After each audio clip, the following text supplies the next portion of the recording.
आज मैं आपको बताने वाली हूँ कि आप घर पर ही ऐसा मज़ेदार सा अंडा पराठा या फिर पिज़्ज़ा पराठा कैसे बना सकते हैं। अगर आप बच्चों को अलग से पराठा या ऑमलेट देते हैं तो वो खाने में बहुत नखरे करते हैं, जिसकी वजह से उनको जो है मुकम्मल ग़िज़ायत नहीं मिल पाती। इसीलिए अगर आप उनको ये कह के ये देते हैं कि पिज़्ज़ा पराठा है तो वो बड़े ही शौक़ से खाएँगे। तो सबसे पहले मैं आपको बता दूँ कि इसमें हम यूज़ करने वाले हैं वेजिटेबल्स, जो कि बहुत ही हेल्दी और न्यूट्रिशियस होंगी बच्चों के लिए। तो सबसे पहले यहाँ पर लेनी है हमें शिमला मिर्च, गाजर, प्याज, धनिया, पुदीना, सब सब्जियों को मैंने चॉप कर लिया। आप सब्जियों की क्वांटिटी देख सकते हैं और अपने हिसाब से भी ले सकते हैं। साथ ही यहाँ 2 अंडे आपको नज़र आ रहे होंगे, लेकिन मैं यहाँ 3 अंडे शामिल करूँगी, क्योंकि मेरे अंडे जो हैं बाद में मेरा मिक्सचर ज़्यादा गाढ़ा हो गया था, थिक हो गया था, जिसकी वजह से मैंने इसमें एक और अंडा शामिल कर दिया। इसके बाद मैं ले रही हूँ श्रेडेड चिकन। आपके पास अगर सालन में से है तो सालन में से आप 1-2 बोटियाँ लेके उसको श्रेड कर लें अच्छी तरह। और साथ ही हम लेंगे नमक और काली मिर्च, और नमक और काली मिर्च लेंगे आप हस्बे ज़रूरत। इसके बाद आप एक बड़ा सा बाउल लें, उसके अंदर दोनों अंडों को जो है तोड़ के डाल लें, और फिर हम इसमें शामिल कर देंगे अपना नमक जो हमने हस्बे ज़रूरत लिया था। साथ ही हम शामिल कर देंगे काली मिर्च।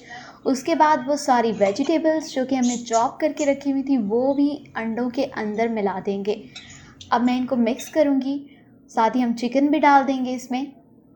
और मिक्स करने के बाद मैंने आपको पहले बताया कि हम यहाँ 2 नहीं 3 अंडे ले रहे हैं, क्योंकि मिक्स करते हुए मुझे फ़ील हुआ कि मैंने वेजिटेबल्स और चिकन की क्वांटिटी जो ली है उसके हिसाब से हमारे पास अंडा कम पड़ रहा था, तो मैंने एक और अंडा इसमें शामिल कर लिया है। आप भी देख लीजिएगा कि जिस तरह आपको मतलब थोड़ा सा लेकिन थिक रखना है, लेकिन ज़्यादा थिन नहीं कर देना। अब इसके बाद हम सिंपल सा पराठा बना लेंगे। जिस तरह सिंपली आप पराठा घर पे बनाते हैं वैसे ही आप पराठा बनाएं, और पराठा एक बार पूरी तरह पक जाए तो उसके बाद हमने वो अपना जो मिक्सचर वेजिटेबल्स और एग का तैयार किया है वो हम अपने पराठे के ऊपर स्प्रेड कर लेंगे। जिस तरह आप देख रहे हैं, इसको पूरी तरह अच्छी तरह स्प्रेड कर लें पूरे पराठे पर, इवनली सारी सब्जियां इधर उधर मतलब फैल जाएं। और जैसे ही आप इसको फैला लेते हैं तो आप इसे फ्लिप कर दें।